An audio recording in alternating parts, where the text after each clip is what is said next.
कितने सहारों को ढूंढा, फिर भी ये जीव बेसहारा होकर इस दुनिया से चला गया और पराधीन का पराधीन रहा, दूसरों के आश्रित रहा, तभी तो तेरी उस अर्थी को उठाने के लिए 4 कंधों का सहारा लेना पड़ा।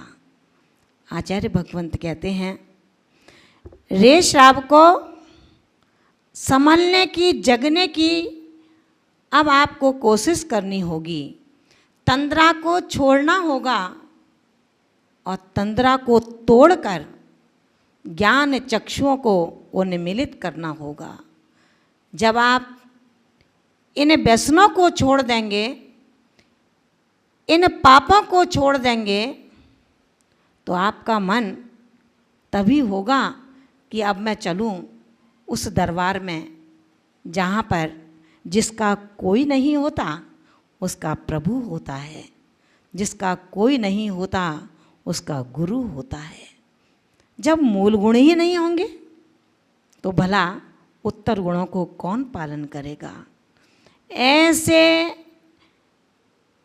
मूल गुणों से रहित आत्मा जो ये सोच करके चलती है, क्या करता है धर्म, क्या करते हैं गुरु, किसे कहते हैं त्याग, त्याग नहीं, हमें तो मौज और मस्ती करनी है। इस मनुष्य पर्याय का उपयोग त्याग से नहीं करना, बैराग से नहीं करना, गुरुओं की शरण से नहीं करना, यार दोस्तों के साथ मनमानी करनी है, भक्ष अभक्ष का जैसा हो सेवन करना है। हमें अपने स्टैंडर्ड के आगे ना जाति का ध्यान है, ना धर्म का ध्यान है, ना संस्कारों का ध्यान है, ना माता पिता का सम्मान है और ना गुरु के यश की कोई चिंता है। भला जो इन सबको ध्यान में नहीं रखता वो भगवान महावीर के इस धर्म ध्वजा को कैसे संभाल सकेगा। आचार्य भगवंत कहते हैं कि जब तुमने इतने सहारे ढूंढ लिए फिर भी तुम बेसहारे रहे, असहाय रहे, पराधीन रहे, तो क्यों नहीं ढूंढते उस सहारे को जो सहारा एक बार ढूंढ लेता है।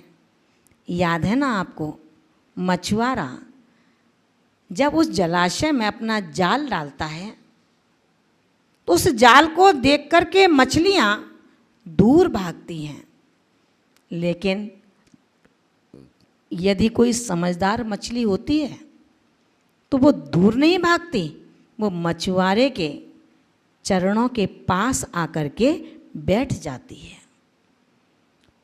उस चाकी के पाट के बीच में जो कीली बनी हुई है, धुरी है, उसमें डाले गए गेहूं के दाने जो धुरी के आसपास रहते हैं वो पिसने से बच जाते हैं और जो धुरी से दूर भागते हैं वो पिस जाया करते हैं।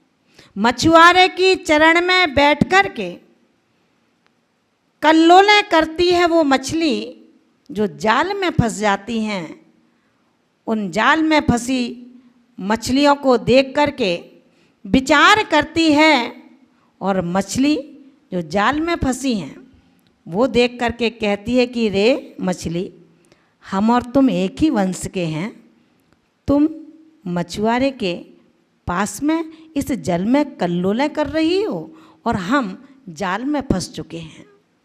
मछली ने कहा कि तुम उस मछुआरे के जाल को देख कर के बहुत दूर भागी थी।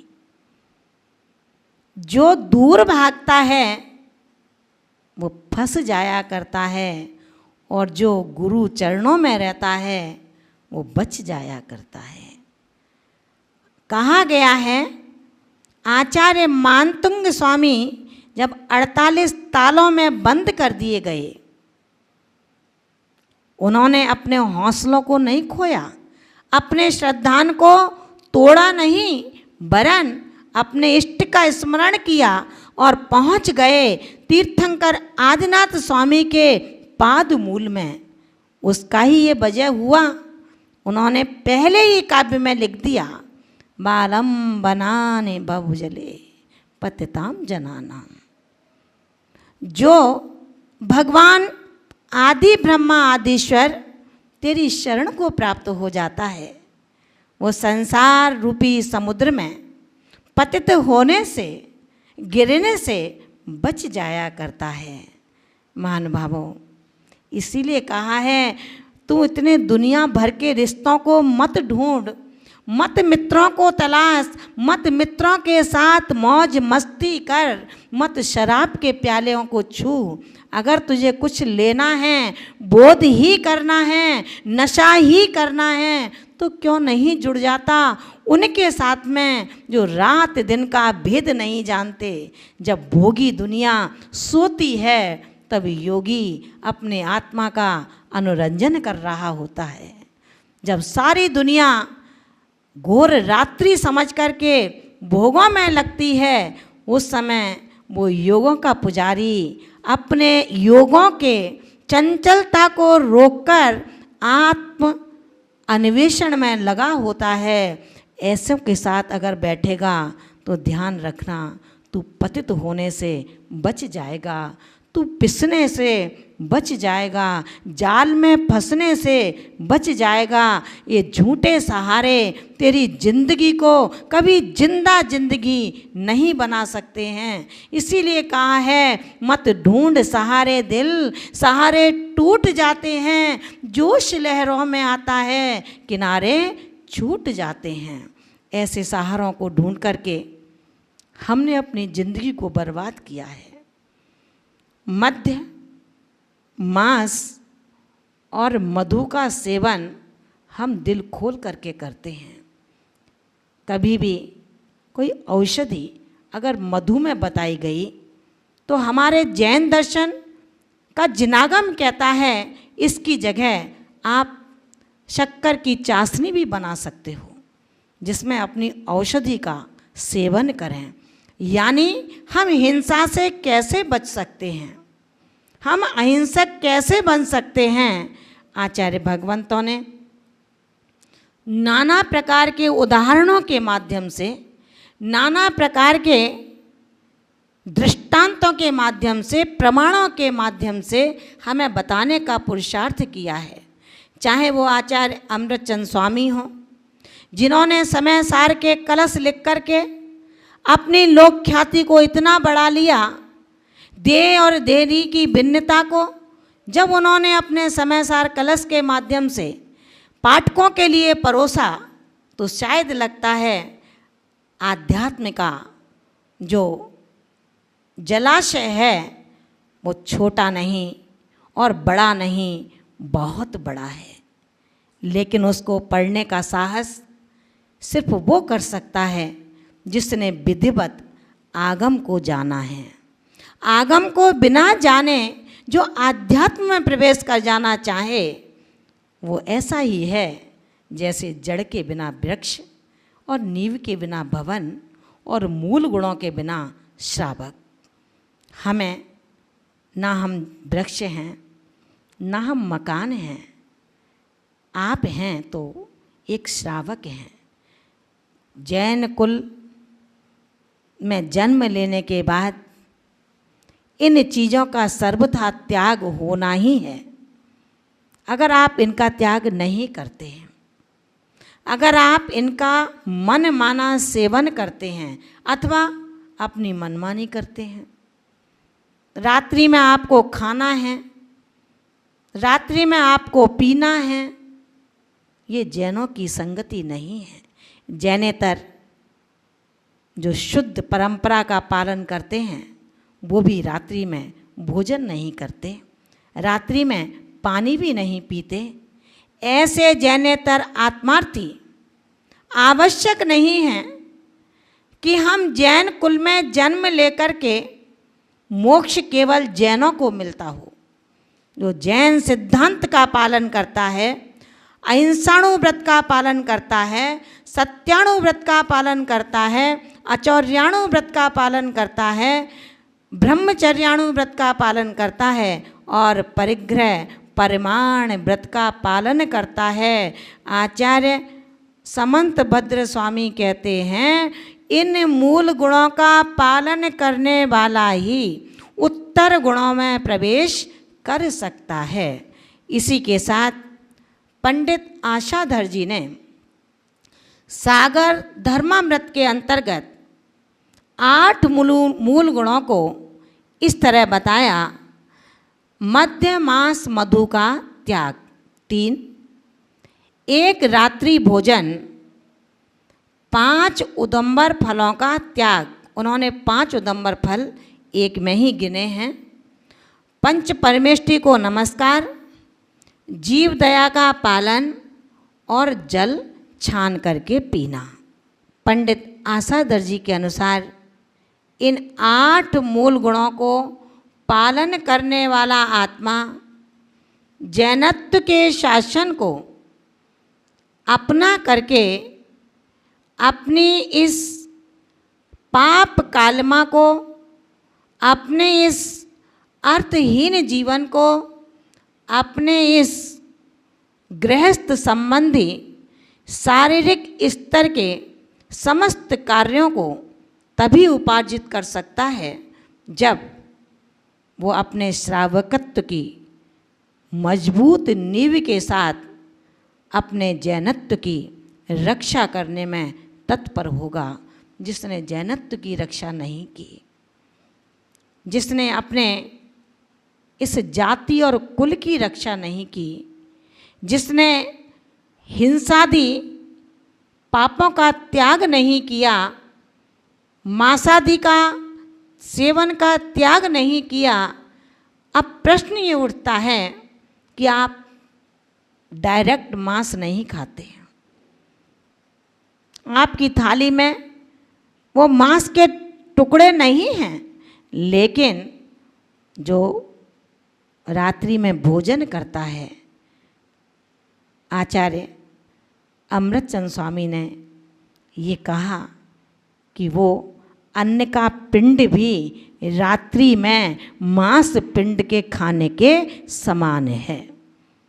वो पानी जल जिसको आप पीते हैं रात्रि में, वो भी रुधिर पीने के समान है। आचार्य भगवंत ने जब हमें मूल गुणों की व्याख्या में ये बता दिया, तो भला विचार ये करना है कि हम ना शरीर की शुद्धि का ध्यान रख पाते हैं, ना अपने व्रतों की मर्यादा को जान पाते हैं, ना अपने धर्म को समझ पाते हैं, और ना ही गुरुओं के उपदेश को ग्रहण करके धारण करने की क्षमता आपके अंदर मौजूद है। आप तो प्रदोष काल बता करके, पंचम काल को पाप काल बता करके हर क्षेत्र में बचना चाहते हैं। अगर आपसे कहें भाई गृहस्थ संबंधी आपकी औपचारिकताएं पूरी हो गई हैं, अब वानप्रस्थ आश्रम को ग्रहण करो, तो आपके पास ना जाने कितने सारे बहाने हैं जो आप बहुत अच्छी तरह वाक् चातुर्यता से उन गुरुओं को समझा देते हो। भला एक आत्मा उस मोक्षार्थी को, उस मुमुक्षार्थी को, उस शोधार्थी आत्मार्थी को भला क्या समझा पाएगा? उसका क्या जाता है? जाता है तो सिर्फ तेरा जाता है। आज जो इस जिंदगी के अंदर कष्ट हैं, परेशानी हैं, दुख हैं, पीड़ाएं हैं, अड़चनें हैं, उलझनें हैं, वो क्यों हैं? ऐसे अंतराय क्यों हैं कि एक अच्छा व्यापार किया है लेकिन व्यापार में अर्थ का अर्जन नहीं हो पा रहा? ऐसी विघ्न बाधाएं क्यों हैं कि गृहस्थ जीवन को स्वीकार किया है लेकिन वंश को बढ़ा नहीं पा रहा? ऐसी कौन सी उलझनें हैं कि मैंने गृहस्थ धर्म को अपनाया है लेकिन परिवार के अंदर कुल की वंश परंपरा को चलाने वाला कोई पुत्र रत्न नहीं है? इसके पीछे कारण क्या है? इन कारणों को जानने के लिए हम इसी मूल गुणों के माध्यम से, अणुव्रतों के माध्यम से, उत्तर गुणों के माध्यम से, 12 भावनाओं के माध्यम से ये समझेंगे कि यदि हमारे जीवन के अंदर नींव है तो भवन भी सुंदर है। मूल गुण के अंतर्गत जो समंतभद्र स्वामी ने 5 अणुव्रतों के ग्रहण करने की बात कही है, उन अहिंसाणुव्रत को, उस सत्याणुव्रत को, उस आचर्याणुव्रत को, ब्रह्मचर्याणुव्रत को और परिग्रह परमाणु व्रत को हम समझने की कोशिश करें। अगर इन व्रतों को समझ करके हम 1, 2, 3 क्रम से इन कक्षाओं को, दर्जों को बढ़ाएंगे। अणुव्रति का मतलब देश व्रत को धारण करना। एक देश व्रत को जो धारण करता है वो अणुव्रति कहलाता है। मूल गुणों को धारण करने वाला सबसे पहला कदम श्रावक के लिए मूल गुणों का पालन, उसके बाद उत्तर गुणों की ओर बढ़ता है। मूल गुण के लिए हम अचार, मुरब्बे, पापड़, बड़ी जो बाज़ार से तैयार मिलती हैं, प्रमादी हम इतने हैं कि आपकी पत्नी कुछ करती नहीं है, रेडीमेड सामान बाज़ार से लाओ और बनाओ और खाओ, जिसके अंदर अनंत जीवों की राशि का जन्म हो चुका होता है। ऐसे अचार, मुरब्बे को, पापड़, बड़ी को हम खाते हैं, जिसमें हमें मद्य का भी दोष लगता है, मांस का भी दोष लगता है और मधु का भी दोष लगता है।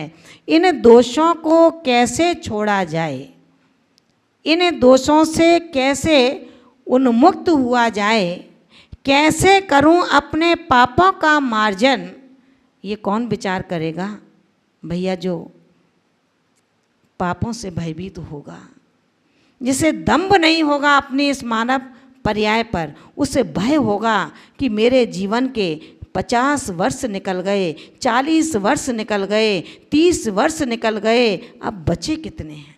गुरुओं के चरणों में बैठकर समझकर उसका त्याग करूं और अपनी अगली पर्याय को सुंदर बनाने की कोशिश करूं। इस मनुष्य पर्याय से मेरी दुर्गति ना हो, वरन मैं सुगति का पात्र बनूं और सुगति का पात्र बनकर पुनः इन अणुव्रतों के साथ महाव्रतों के एक सुंदर महल का निर्माण कर सकूं।